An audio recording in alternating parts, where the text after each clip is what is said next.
الرحيم. ألف لام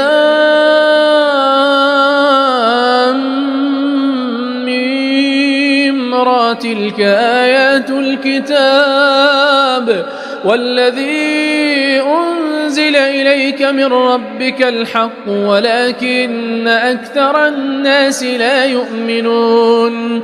الله الذي رفع السماوات بغير عمد ترونها ثم استوى على العرش وسخر الشمس والقمر كل يجري لأجل مسمى يدبر الأمر يفصل الآيات لعلكم بلقاء ربكم توقنون.